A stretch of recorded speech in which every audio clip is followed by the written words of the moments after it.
Mines ఏడీఈపై ACB అధికారులు దాడులు నిర్వహిస్తున్నారు. భూపాలపల్లి మైన్స్ ఏడీఈ బొజ్జా జయరాజ్ నివాసంలో ఏసీబీ సోదాలు కొనసాగుతున్నాయి. వరంగల్ ఏసీబీ డీఎస్పీ సాంబయ్య ఆధ్వర్యంలో తనిఖీలు చేపట్టారు. ఆదాయానికి మించిన ఆస్తులు కలిగి ఉన్నారన్న ఆరోపణలపై సోదాలు నిర్వహిస్తున్నట్లు సమాచారం. భూపాలపల్లితో పాటు హైదరాబాద్, బోడుప్పల్, సూర్యాపేట, తాండూరు సహా మొత్తం 12 ప్రాంతాల్లో ఏకకాలంలో తనిఖీలు కొనసాగుతున్నాయి. ఇసుక అక్రమ రవాణాదారులతో సంబంధాలపైన ఆరోపణలు ఉండటంతో ఉదయం నుంచే ఏసీబీ అధికారులు విస్తృతంగా సోదాలు నిర్వహిస్తున్నారు.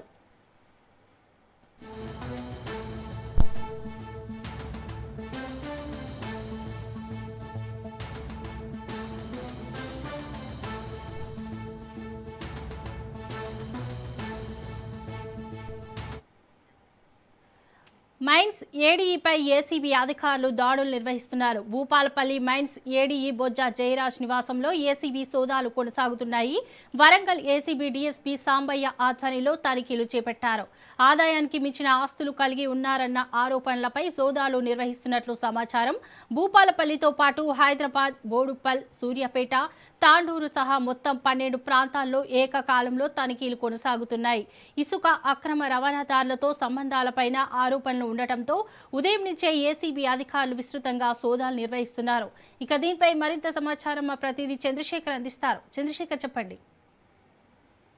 భూపాలపల్లి ములుగు జిల్లా మైన్స్ ఏడీగా పనిచేస్తున్న జయరాజ్ ప్రస్తుతమైన తెలంగాణ మైన్స్ డీడీగా కూడా ఇన్ఛార్జ్ హోదాలో కొనసాగుతున్నాడు. ఇతని ఆదాయం నుంచి ఆస్తులు ఉన్నాయనే కంప్లైంట్ ఏసీబీ అధికారులు అయితే ఈ రోజు ఉదయం నుంచి కూడా అతను మొత్తం 12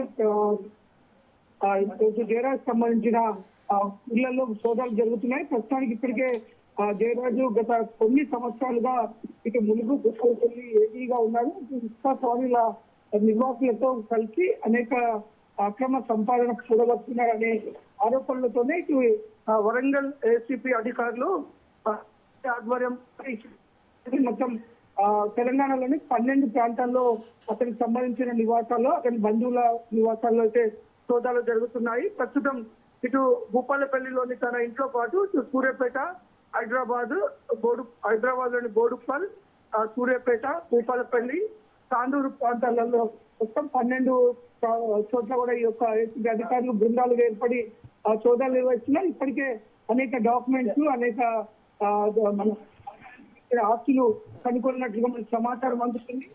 ముఖ్యంగా ఇతను బీఆర్ఎస్ పార్టీ అధికారం ఉన్న క్రమంలో కూడా ఇసుక కాంట్రాక్టర్లు, ఇసుక నిర్వాహకుల దగ్గర నుంచి భారీ మొత్తంలో లంచాలు తీసుకున్నాడు. ఈ నేపథ్యంలోనే ఆదాయానికి మించి ఆస్తులు సంపాదించాడనే సమాచారంతోనే ఏసీబీ అధికారులు మొత్తం సోదాలు నిర్వహిస్తున్నారు. శోభ, రైట్, థ్యాంక్ యూ చంద్రశేఖర్.